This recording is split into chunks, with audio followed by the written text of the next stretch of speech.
Hey guys, welcome to this edition of Homebrew Wednesday. Yeah, geez, it's a new addition to my brewing equipment. This is for degassing wine.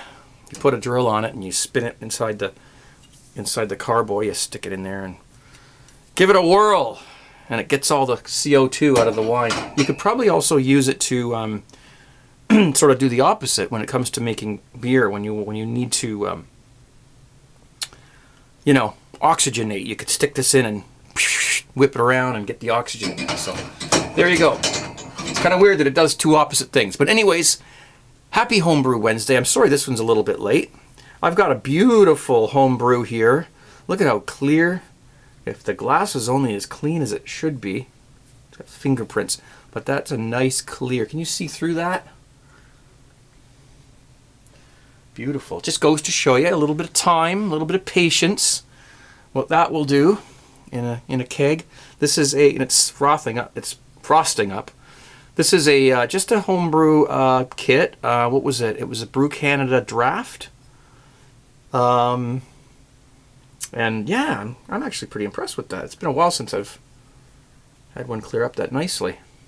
Anyways, let's give this a try. I haven't had this in a little while because I've been kind of waiting for it to get like this, just for a change. And let's give it a try. Cheers.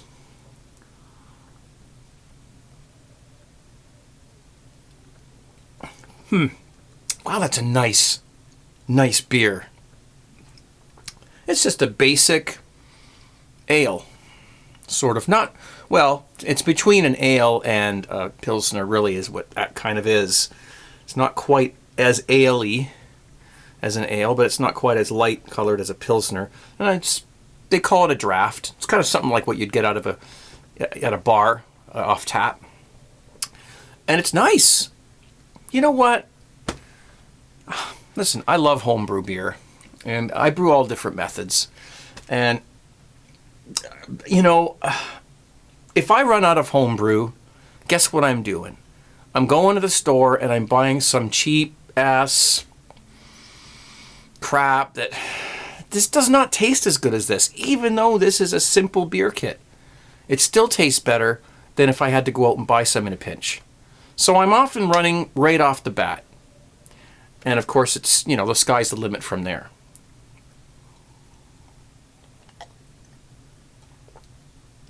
Lacing and all that, good stuff. Today we're going to taste another beer. That's why I just poured. Excuse me, off camera here. That's why I poured only a small glass, because I've got another beer here that was put on my doorstep a while ago that I'm going to be trying. Let me make sure I'm in the middle of the frame here. Gotta get a ruler. Okay, so that's why we only have a little bit of this. In the meantime, we'll talk a little bit about what I have been brewing. I haven't done anything spectacular, but I have friends coming next week, and I needed to get some stuff on the pipe. So, unfortunately, I was not able to brew what I wanted to brew for reasons I won't get into. I just ran out of time. So, I've got stuff here. What I do have going, if you want to look behind me here, now they all have heat belts on them because it's a little cool down here. And oops, that one feels a bit warm. I should probably unplug that. But this is what's called a big ass Texas Brown, which I already brewed one of these a while ago. It was sent in by Glenn. What's his handle? Mako.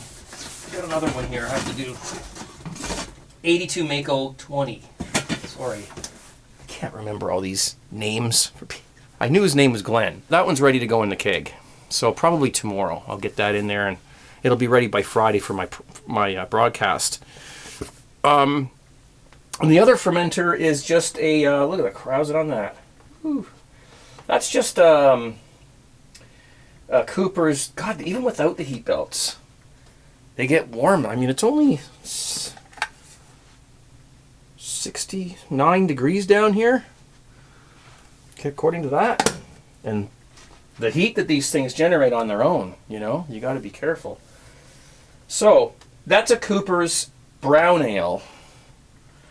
and I threw an ounce of Citra hops, fresh leaf hops that I had, in a boil for 5, 6, 7 minutes with some dry malt extract.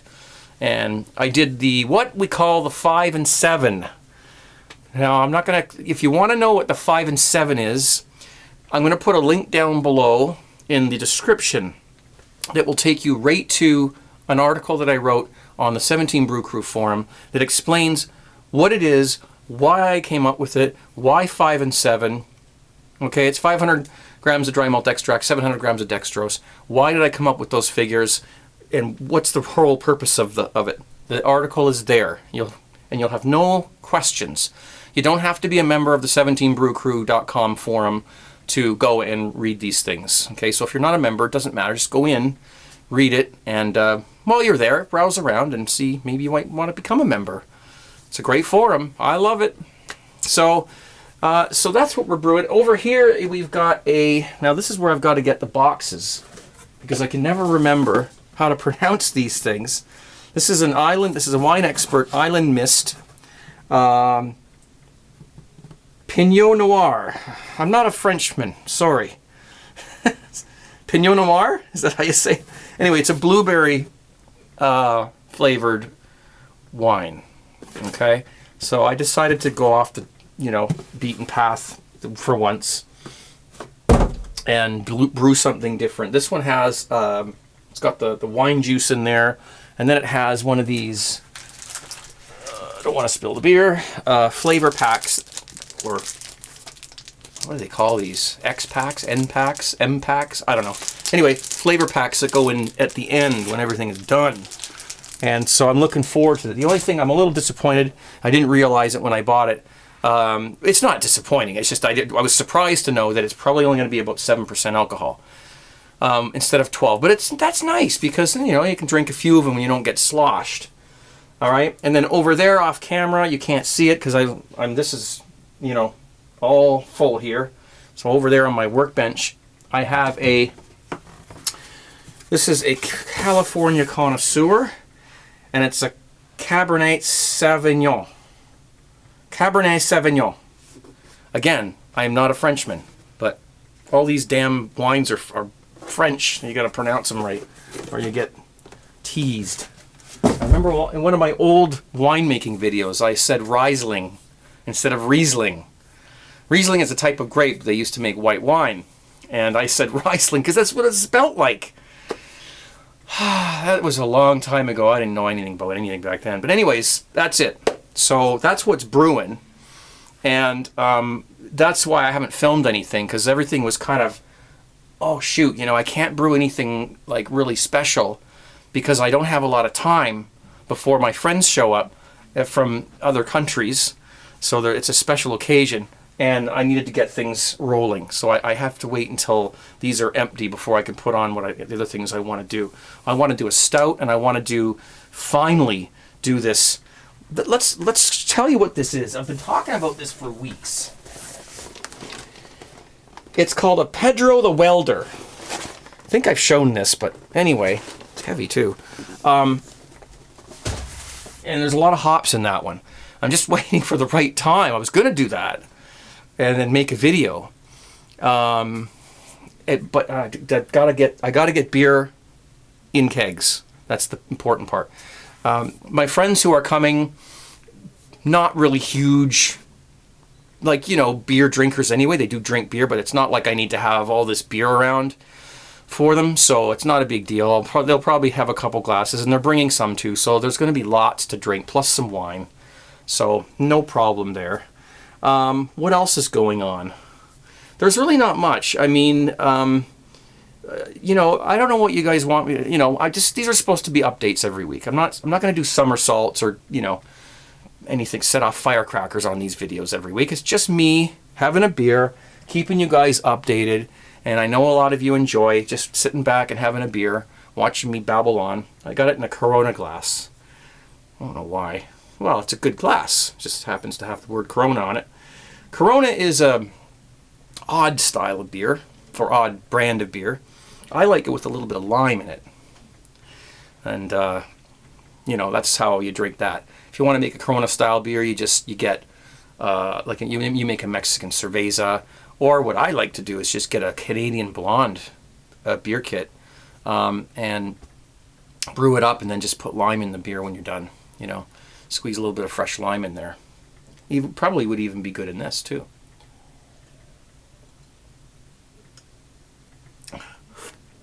I've got to hurry this up because I have to get to the other one, so I don't want to be double-fisted. The airlocks are going pretty good over here. You guys probably can't hear them. Oh, my wife's home, so you're going to hear stuff upstairs. Yes, it's what, 2:30 in the morning right now? She's just getting home from work. So, yeah. Anyway, no problem. Let's finish this off. That's why I've got this shotgun mic here, so hopefully it blocks out most of the background noise and you just hear mostly me.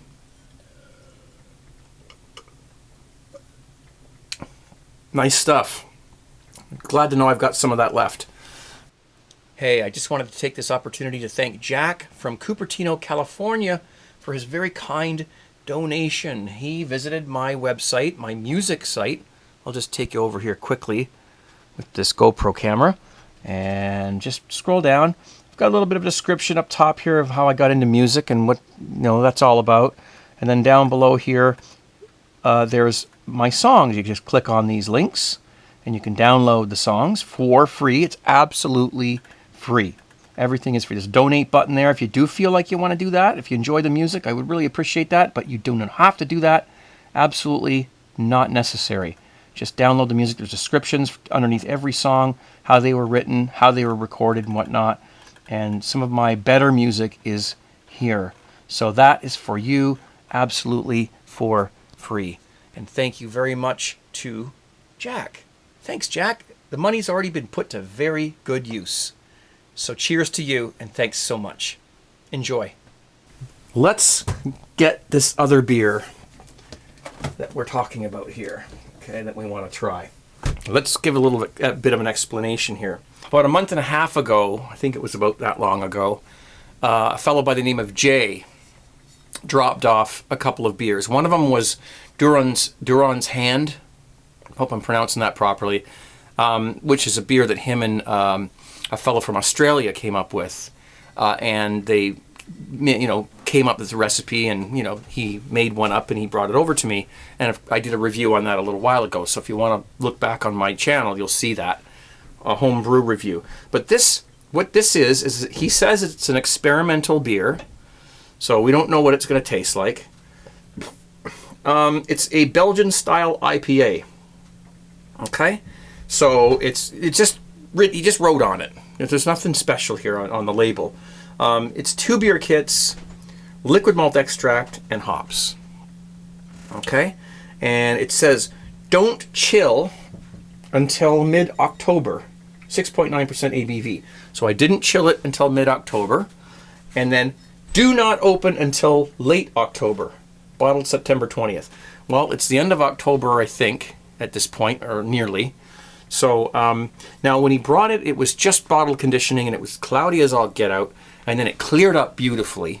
And then I put it in the fridge, and then it went cloudy again, and now it has cleared up beautifully. I can see through it. You guys can't, but that's why we're going to get a glass right now and get this thing poured. I got a nice big, hopefully it holds the whole thing. We'll see what happens. Okay, so let's get that over here. And let's open her up. Thanks, Jay. His name is MCMLXX on the 17 Brew Crew forum. And he's brought me quite a few beers over the last year or so. And I can smell the hops already. So already I'm happy. Don't know what to expect as far as a pour here. So let's give this a whirl, Jay. Not going to be a really big ass beer review or anything like that, but I would like to give this a little bit of a go here on Homebrew Wednesday. So we go a little more aggressive there. Oh, look at that. Oh boy. Nice. We're going to have a little bit left over in the bottle, so I'll try my best not to disturb the sediment there. I did not bring a flashlight with me over to this area here, but I will tell you, apart from just fingerprints on the glass, which I just washed it, but so it's crystal clear. You guys are not going to be able to see that. What a oh, hang on, I do have a flashlight. Hopefully, jeez. Okay, and any haze you're seeing there, I just rinsed out the glass with water. I didn't use soap or anything like that, so there might be some oil from my fingers on the side of the glass, but it's beautifully clear. Yes, sir. So, thanks, Jay. I'm excited about this.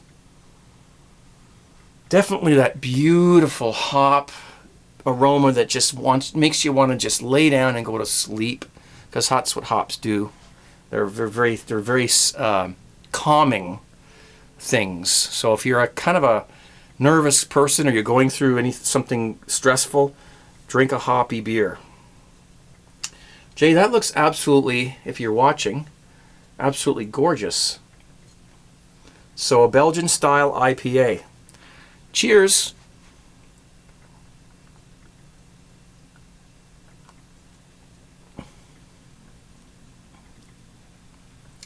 Whew, wow. That's a hop bomb and a half. That's, I love that. Well, it's just an experiment, you know. Yeah. Jay's a great brewer. He's brought, you know, a few beers over, and every single one of them has been stellar. So he's got great sanitation, and he's got great brewing techniques, and he's a happy brewer, and that makes a difference. You got to be happy when you brew beer. Your beer gets angry at you when you're angry when you're making it. That's fantastic. It's got a great hop profile. The hops almost have a sweetness to them. I don't know what type of hops he used, but there's a bit of aftertaste where it tastes almost like a little bit of a sweet, citrusy sweet kind of thing.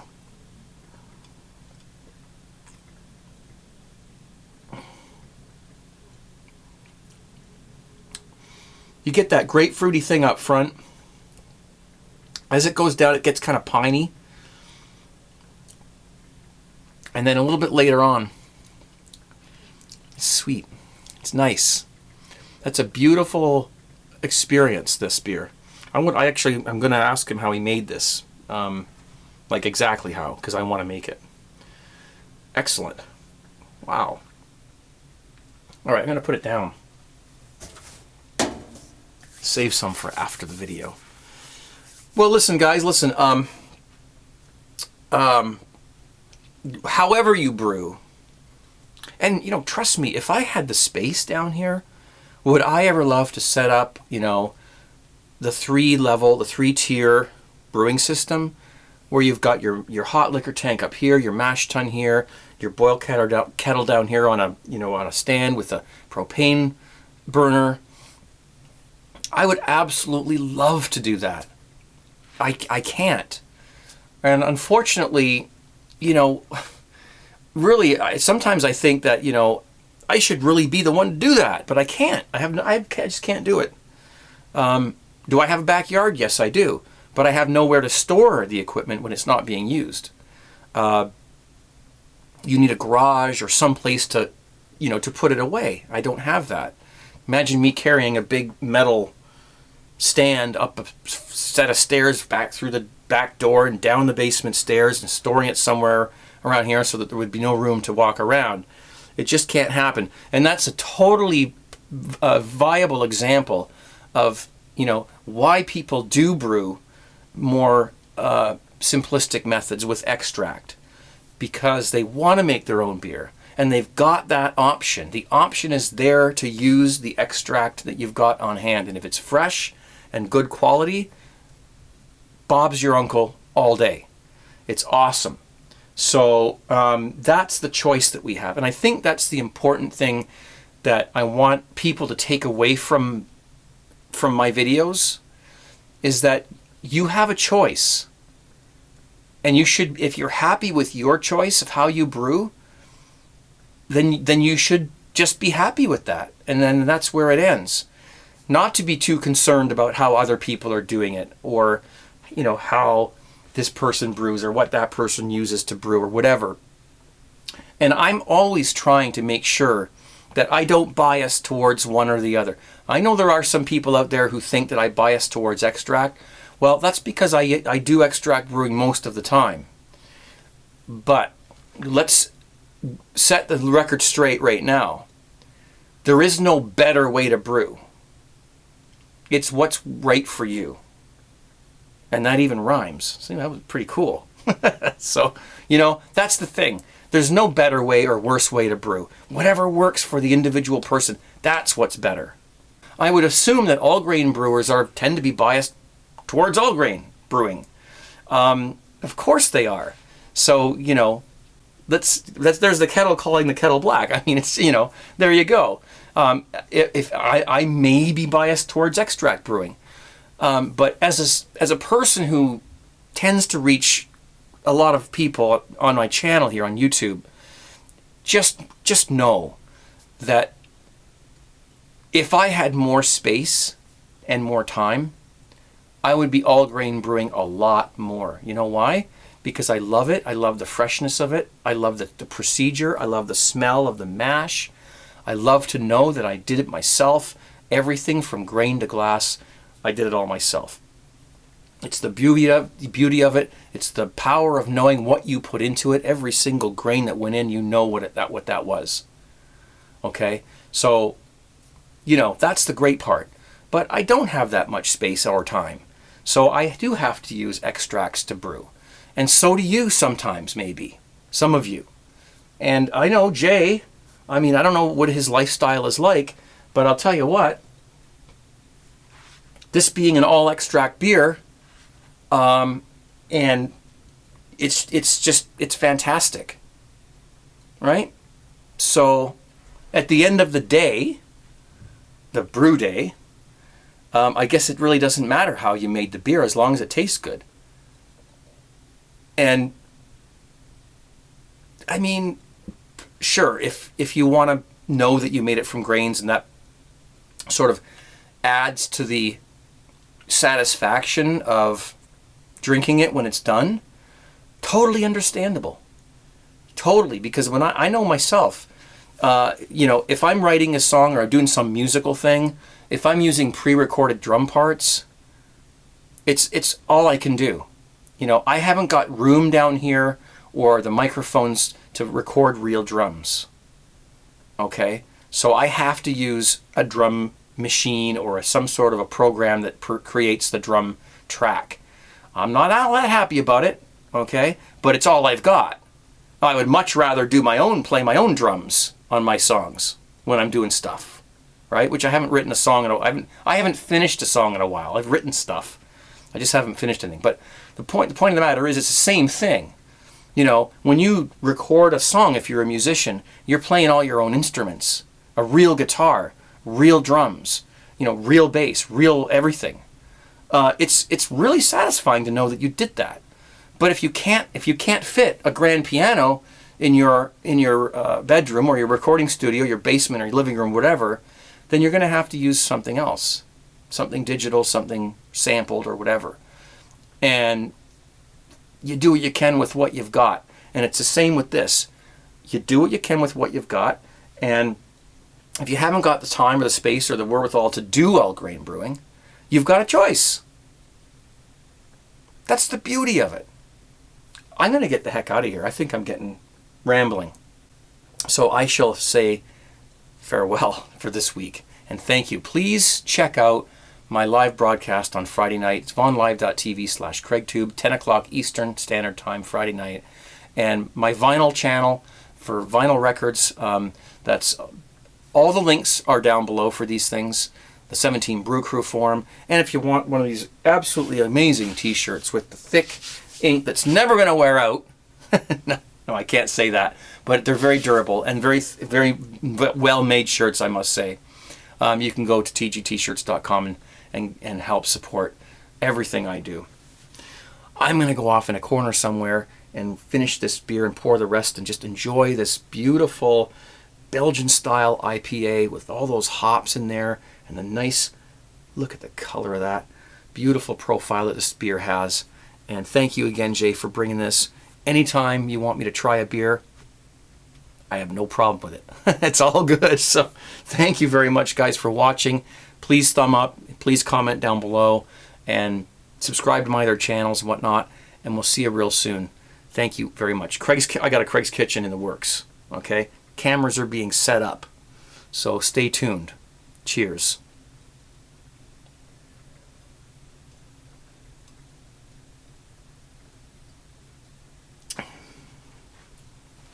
Wow.